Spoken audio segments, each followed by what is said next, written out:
तो प्यारे बच्चों, सत्र 2025 और 26 स्टार्ट हो चुका है। 10th क्लास आपने बहुत ही अच्छी तरीके से कंप्लीट कर ली होगी।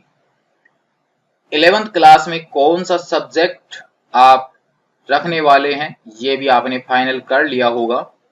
और सब्जेक्ट सिलेक्शन की इसी कड़ी में यदि आपने साइंस फैकल्टी को चूज किया है तो उसमें हमारे पास में दो भाग बन जाते हैं, जिसमें हमारे पास में एक भाग जो है वो बायो डिपार्टमेंट का बन जाता है, जबकि एक भाग जो है वो मैथमेटिक्स भाग का बन जाता है।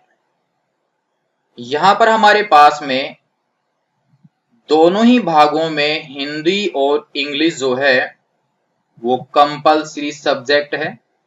दोनों में ही हिंदी और इंग्लिश जो है वो आपके कंपल्सरी रहने वाला है।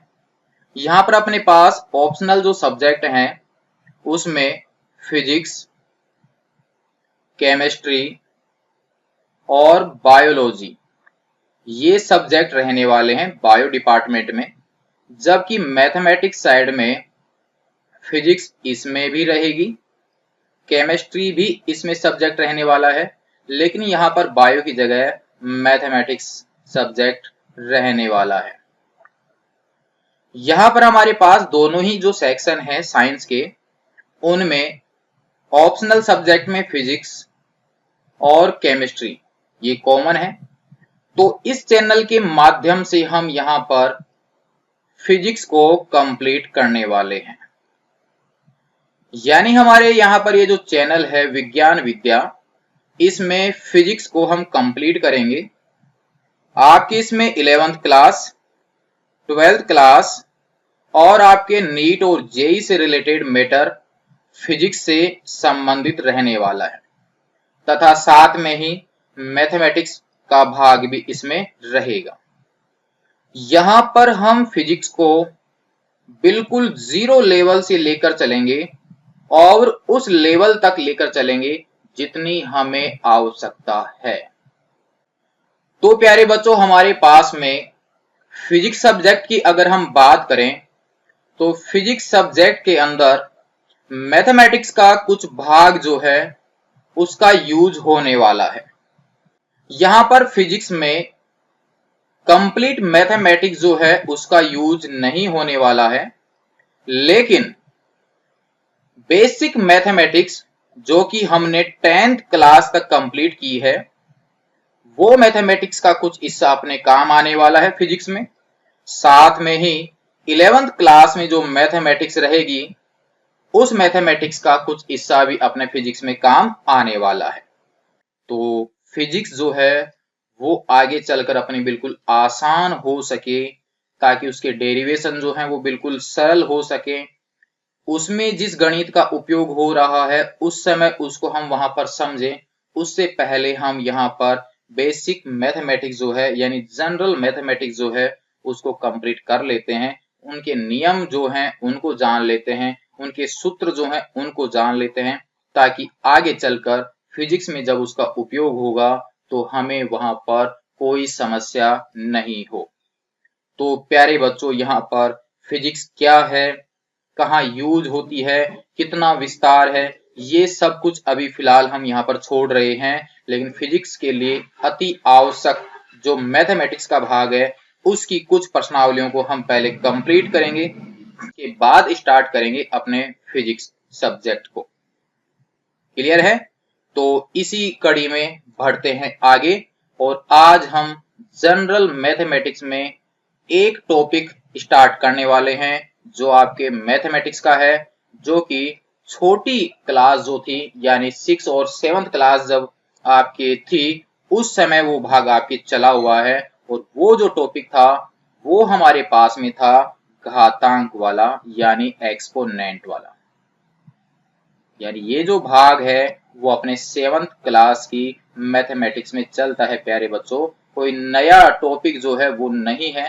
तो हम यहाँ पर घातांक के जो नियम हैं किस प्रकार से इनको हल करते हैं, तो वैसी ही कंडीशन अपने फिजिक्स में अगर बनती है तो फिजिक्स के टॉपिकों को कैसे हल करेंगे, तो जान लेते हैं कि घातांक है क्या और क्या इसके नियम हैं, किस प्रकार से फिजिक्स में अप्लाई होगा। तो यहाँ पर नॉर्मल सा एक पॉइंट हम लेते हैं कि माना कि हमारे पास एक संख्या है 2 और इस 2 को मैं खुद से ही 5 बार गुणा करता हूं, यानी 2 जो है वो स्वयं से ही 5 बार गुणा हो रहा है। यहाँ पर अपने पास 2, 3, 4 और ये 5 बार हमने इसको रिपीट किया है। यहाँ पर हमारे पास नॉर्मल सा हम देखते थे कि 2 को 2 से गुणा करते हैं, फिर जो आंसर आता है उसको फिर 2 से गुणा करेंगे, फिर जो आंसर आएगा उसको फिर 2 से गुणा करेंगे और फिर जो आंसर आएगा उसको फिर 2 से गुणा करते हैं और फाइनल आंसर हम यहाँ लिख देते हैं। ये तो आंसर लिखने की बात हुई। अगर अब अपने पास में यही 2 है और इस 2 को अब की बार खुद से ही 20 टाइम्स गुणा कर रहे हैं, यानी 2 जो है वो इस प्रकार से 20 बार लिखा गया है, तब अपने पास में यहाँ पर ये जो संख्या बनेगी वो काफी लंबी हो चुकी होगी। यदि इसी को मैं नंबर 100 ले लेता हूं, यानी 2 जो है वो खुद से ही 100 बार गुणा हो रहा है, तब तो इसको लिखने पर और भी बड़ा मैटर बन जाएगा।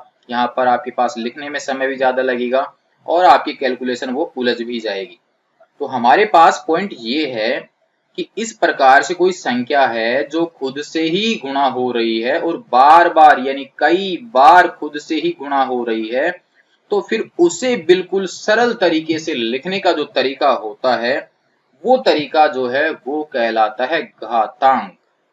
तो इसका मतलब इसको कुछ ऐसे लिखा जाता है, जैसे यहाँ पर 2 जो था वो खुद से कितनी बार गुणा हो रहा है, यहाँ पर 5 बार। तो जो संख्या खुद से गुणा हो रही थी उसको तो लिखा जाता है यहाँ पर, और कितनी बार ये खुद से गुणा हो रहा था उसको लगाया जाता है इसके यहाँ ऊपर की ओर।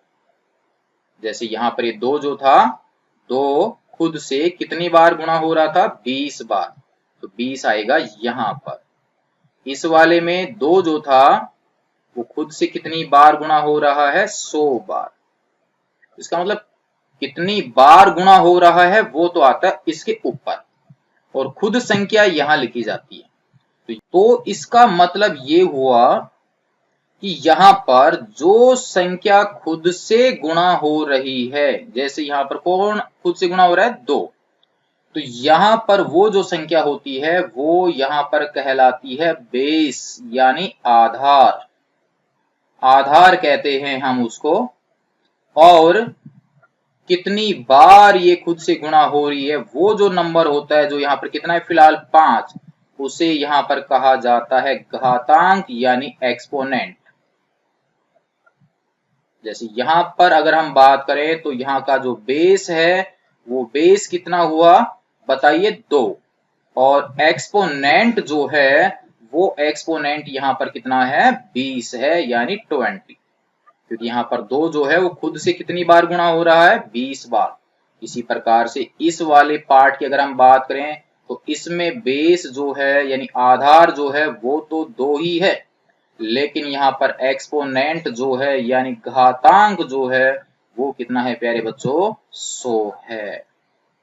तो यहाँ पर ये 3 एग्जाम्पल हमने लिए हैं, तो इन 3 एग्जाम्पल से हमें कुछ समझ में ये आ रहा है कि घातांक जो है ना, घातांक रियल में वह संख्या है, घातांक रियल में वह संख्या है जो हमें यह बताती है कि कोई संख्या यानी बेस खुद से कितनी बार गुणा हो रही है। कोई संख्या खुद से कितनी बार गुणा हो रही है वह संख्या कहलाती है घातांक यानी एक्सपोनेंट। तो मेरे हिसाब से अब आपके समझ में आ चुका होगा कि घातांक क्या होता है और आधार क्या होता है। आधार वो संख्या है जो खुद से ही बार बार गुणा होती है और घातांक वो संख्या है जो यह बताती है कि वह आधार खुद से कितनी बार गुणा हो रहा है, वो संख्या घातांक कहलाती है। तो ये अपने पास में घातांक वाला टॉपिक जो है जो इसकी परिभाषा है जो समझनी है वो कंप्लीट हो जाती है। अब इसके बाद थोड़ा सा हम यहाँ पर और देखते हैं और आगे बढ़ते हैं इसके कि फिर इन घातांकों को हल करने के नियम क्या क्या हैं जिनका यूज करेंगे हम फिजिक्स में, और कहां पर इनका यूज होगा वो भी जानेंगे। तो देख लेते हैं घातांक के गुणधर्म। यहाँ पर आप घातांक के गुणधर्म भी बोल सकते हो या चाहो तो यहाँ पर घातांक के नियम भी बोल सकते हो। तो टॉपिक अब आप यहाँ पर डाल लीजिए घातांक के नियम, लॉ ऑफ एक्सपोनेंट, घातांक के नियम। बिल्कुल ही आसान है क्योंकि ये जो आपका टॉपिक चल रहा है वो 11th क्लास का नहीं बल्कि 7th क्लास का टॉपिक है और 7th क्लास में आपने कंप्लीट किया हुआ है। यहाँ पर पहला जो नियम है उसे कहा जाता है गुणा का नियम, गुणा का नियम। यहाँ पर आप नोटबुक और पेन साथ लेकर बैठिए। रूल ऑफ मल्टीप्लिकेशन ये अपने पास में टॉपिक रहने वाला है।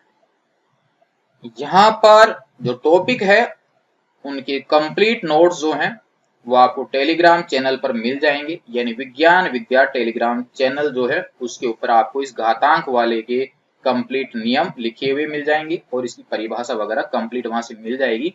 लेकिन समझना आपको यहीं पर है। इसके अनुसार ये है कि मान लीजिए हमारे पास में कोई आधार है a और इसका घातांक है m, यानी a जो है वो खुद से कितनी बार गुणा हो रहा है, m बार। अब हमारे पास वही आधार है लेकिन अब की बार इसका घातांक है n और ये आपस में गुणा में है। और भी आधार आ सकता है दोबारा से जिसकी घातांक अलग है। इस प्रकार से अनेक सेम आधार वाले आपस में गुणा हो रहे हैं। तब इसका जो आंसर आता है तो सभी आधारों को एक आधार बना दीजिए और इनके जो घातांक हैं वो आपस में जुड़ जाते हैं। ये है घातांक का पहला नियम, गुणा का नियम। यानी सेम आधार वाले संख्या जो है अगर आपस में गुणा हो रही है तब उनके घातांक जो हैं वो आपस में जुड़ जाते हैं। ये मेरे हिसाब से आपके समझ में आ चुका होगा। यहाँ पर है गुणा का नियम, किसके लिए, घातांक के लिए। नोट कर लीजिए, समझ लीजिए एग्जाम्पल के द्वारा। यहाँ पर लेते हैं हम एक नॉर्मल सा एग्जाम्पल। जैसे वो ही बेस ले लिया मेरी तरह से 2 और इसका एक्सपोनेंट है 3, गुणा में आधार 2, यहाँ पर है जैसे 2 और यहाँ पर है 3, यहाँ पर है 3 और यहाँ पर 5। फिर ये नियम लागू नहीं होगा, बेस सेम रहना चाहिए। यहाँ पर इसका घातांक है 5, तो यहाँ पर जितने भी आधार थे उनकी जगह सिर्फ एक आधार हो जाएगा 2 और यहाँ पर उनको जोड़ देंगे तो ये हो जाएगा 3 + 5, यानी फाइनली बन गया 2 और घातांक कितना, 8। तो यहाँ पर अपने पास में फिजिक्स में काफी क्वेश्चन बनेंगे इस प्रकार के। जैसे मैं यहाँ पर नोट कर देता हूँ, जैसे 10 और यहाँ पर इसका घातांक है -5, यहाँ पर गुणा, यहाँ पर है 10 और इसका घातांक है 9।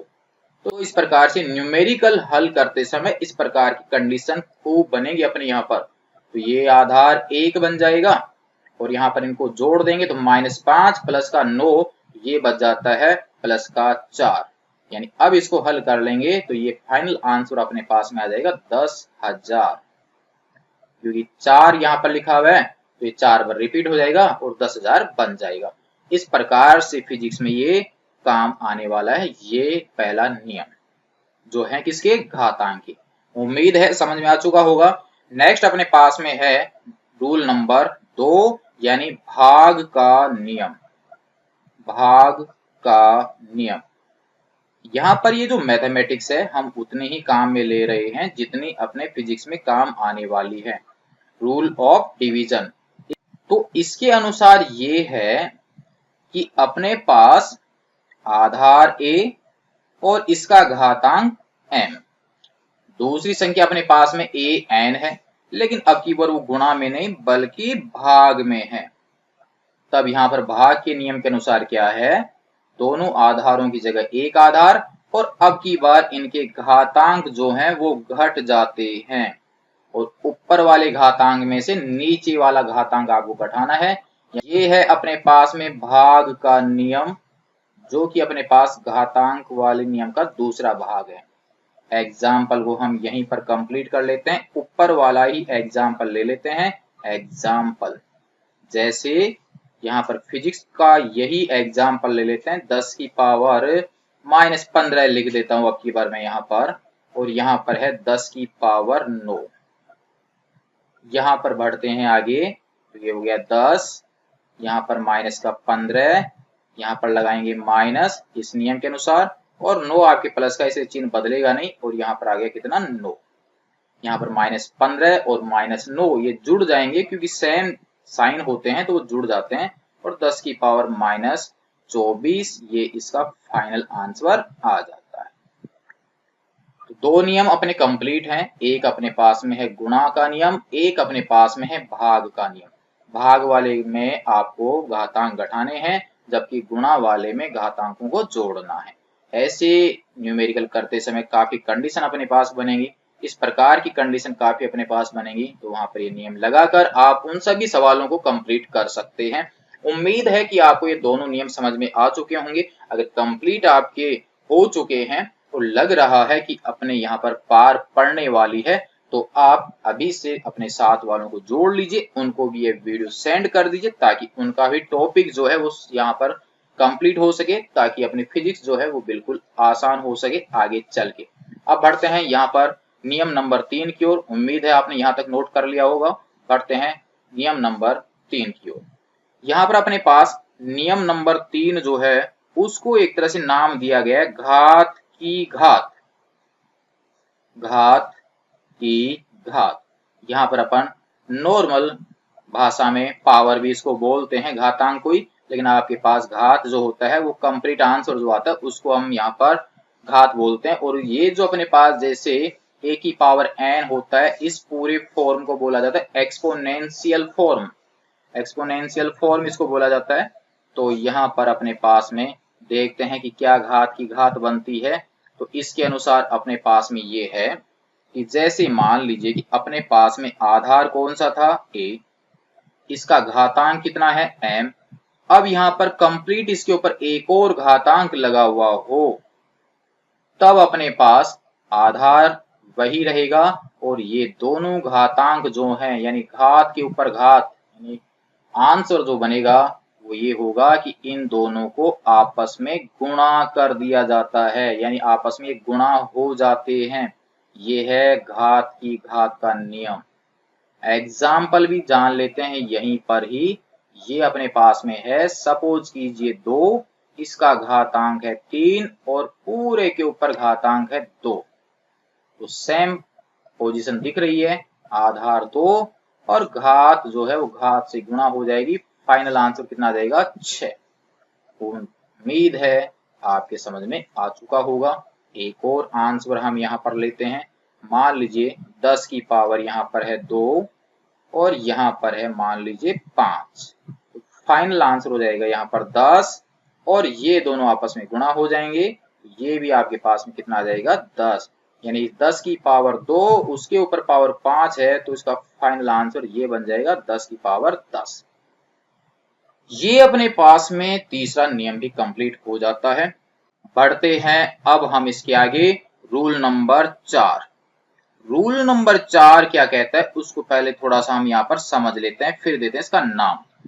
यहाँ पर अपने पास में संख्याएं यानी आधार जो है वो अब की बार अलग अलग हैं, यानी अपने पास में है a और b और ये दोनों गुणा में है। इससे पहले क्या आया था, दोनों बेस सेम थे और इसके ऊपर पावर यानी घातांक जो बनता था वो m था, इसके n था। यहाँ पर और भी संख्या हो सकती है जो गुणा में हो। तो इन दोनों के ऊपर एक साथ एक ही घातांक लगा हुआ है। पहले घातांक अलग अलग थे और आधार सेम था, अब की बार आधार अलग अलग हैं और घातांक एक ही है। तो यहाँ पर ये दोनों गुणा में हो रहे हैं, तो इसको बोला जाता है गुणनफल का घातांक। गुणनफल का घातांक, एक्सपोनेंट ऑफ प्रोडक्ट। तो इसका आंसर ये आता है कि ये जो बेस अलग अलग हैं उनके ऊपर एक साथ घातांक लग रहा है। तो ये घातांक इन सभी बेस पर अलग अलग लग जाता है और ये आपस में गुणा हो जाते हैं। यानी ये घातांक इस पर भी आएगा, गुणा होगा, दूसरे आधार पर भी यही घातांक आने वाला है। अगर तीसरा होता तो उसके ऊपर भी यही घातांक लग जाता। अब हम यहाँ पर इसका एक एग्जाम्पल लेकर देखते हैं, और एग्जाम्पल भी हम ले रहे हैं एक तरह से फिजिक्स में यूज होने वाला। मान लीजिए अपने पास किसी क्वेश्चन को हम हल कर रहे हैं और x का मान निकाल रहे हैं। तब वहां पर इसके मान में हमारे को जरूरत पड़ गई कुछ इस प्रकार से, जैसे हमारे पास ये मान है और इसके ऊपर पावर लग रही है, सपोज कीजिए 2।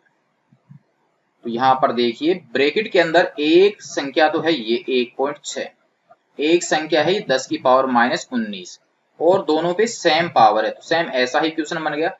इसका जो आंसर रहने वाला है वो ये है कि 1.6 के ऊपर घातांक 2 होगा और 10 की पावर -19 पर भी घातांक कितना होगा, 2 होगा। अलग अलग हम यहाँ पर घातांक लगा देंगे सभी पर। 1.6 घातांक 2 गुणा में 10 की पावर -19, ये भी हम इसको बोल सकते हैं, और इसके ऊपर है यहाँ पर 2। तो यहाँ पर 1.6 जो है वो खुद से कितनी बार रिपीट हो रहा है, 2 बार।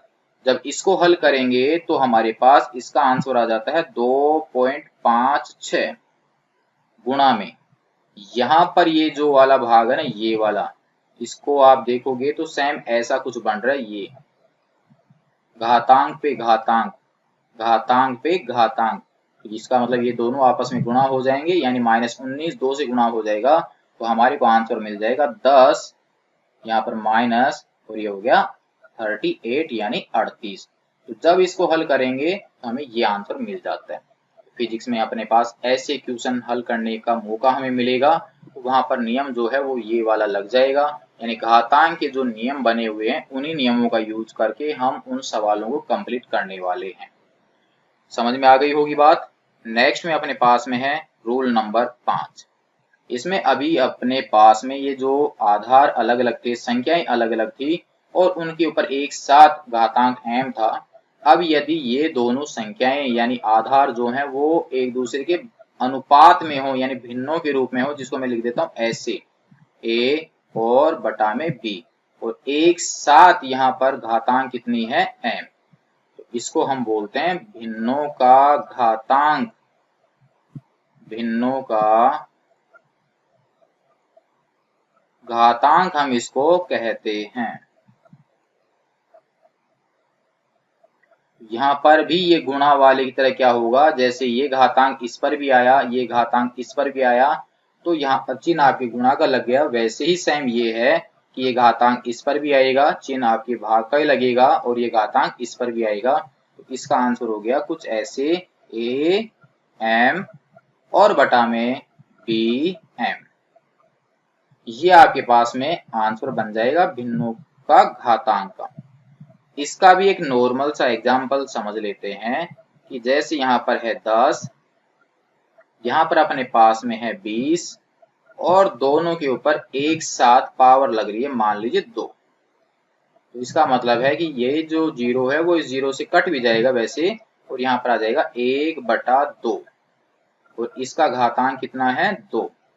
यहाँ पर ये 2 जो है वो 1 के ऊपर भी आएगा और 2 के ऊपर भी आएगा। हल करेंगे तो 1 का स्क्वायर 1 और 2 का स्क्वायर कितना, 4। फाइनल आंसर इसका आ जाएगा 1/4। तो ये संख्याएं देखो आपके भिन्नों में थी, दोनों का सेम घातांक था, तो ये घातांक इस पे भी आ गया और ये घातांक इस पर भी आ चुका है।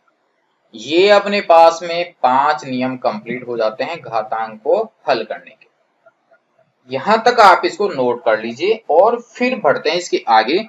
कुछ और इसके नियम जो हैं जिनका हम बार बार यूज करेंगे अपने फिजिक्स में, उनको भी जान लेते हैं। फिर यहाँ पर घातांक के बाद में नेक्स्ट भाग में देखेंगे अब हम यहाँ पर कोई मैथमेटिक्स की एक और चैप्टर जिसका यूज फिजिक्स में करेंगे। अब वो अपने पास में जो टॉपिक रहने वाला है वो अपने पास में रहेगा ट्रिगोनोमेट्री। यानी अब हम यहाँ पर रूल नंबर 6 को भी जान लेते हैं।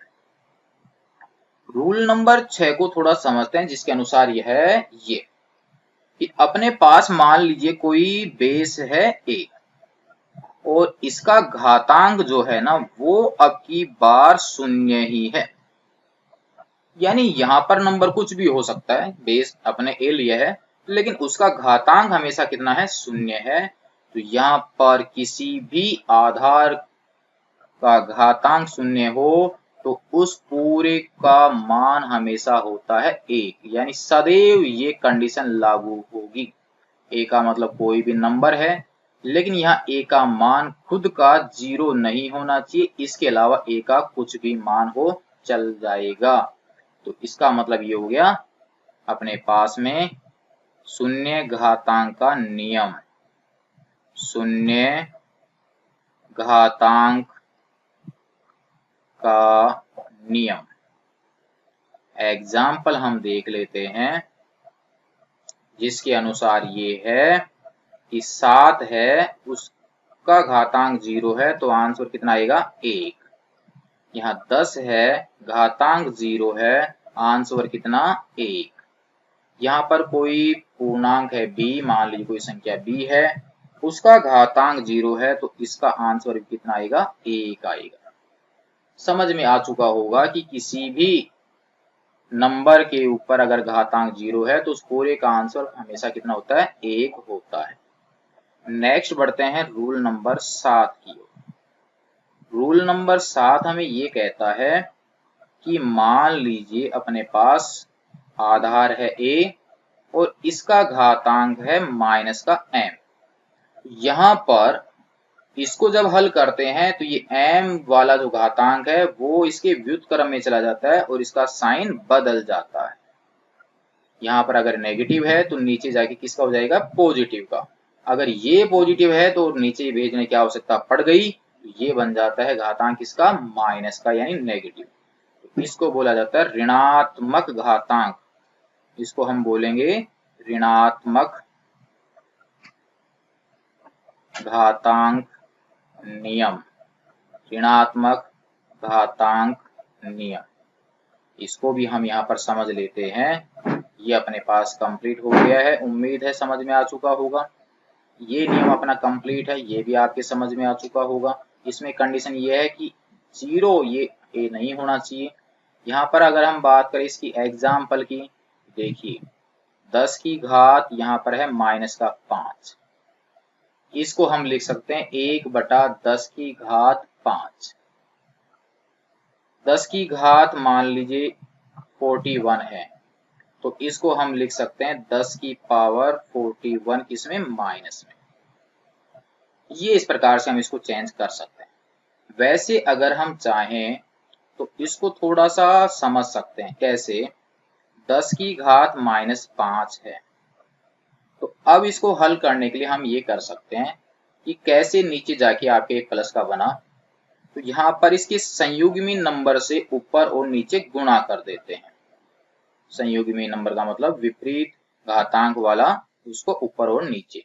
यहाँ पर माइनस का है तो प्लस प्लस, अगर यहाँ पर प्लस का होता है तो यहाँ पर माइनस माइनस।